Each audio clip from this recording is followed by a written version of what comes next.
for someone who's had breast cancer and is getting treatment with tamoxifen, either as a treatment or as a reduction. So we know that for women who take tamoxifen for 5 years, reduce the risk of recurrent breast cancer by 50%.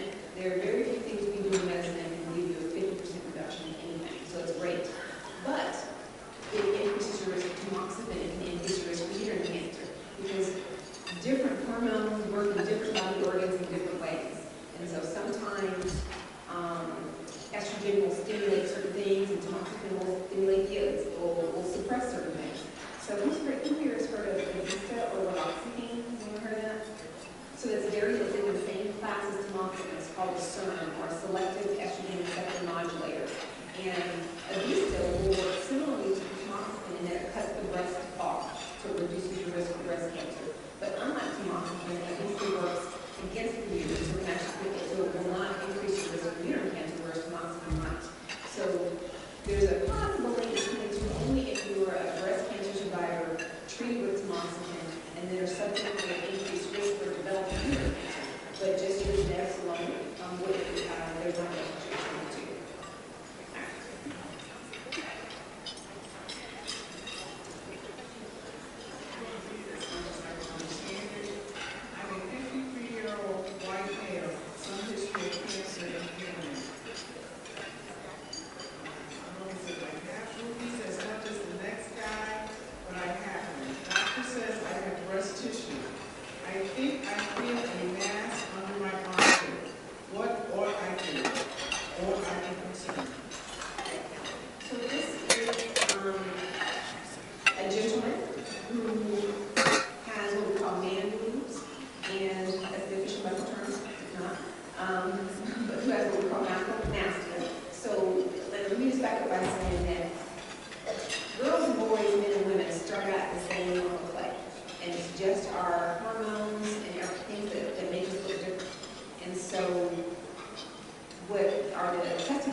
developing breast cancer through Gale models and other kind of models by kidney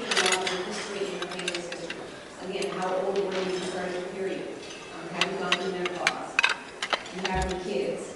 How old were you when you were pregnant? What's your family history? And all of that stuff helps us map out not just whether or not we think you should have testing for the routes of mutations, but whether or not what we determine the mathematical probability of what your breast cancer risk is. Average risk is 1 in 8. And then if you're higher risk just based on your family history, even if there's not a route mutation, then you may opt. You may say you're higher than average risk. You're not so high that you're at the BRCA level high, but you're higher than average, and so you might want to screen you differently, either more frequently, or maybe you're going to bring in MRIs, or use ultrasound, or do other kinds of things.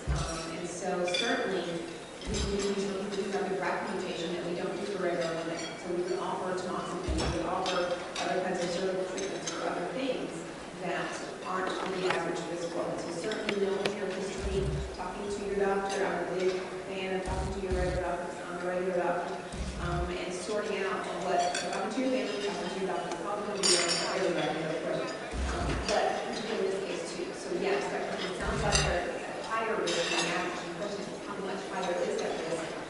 Let's kind of the number around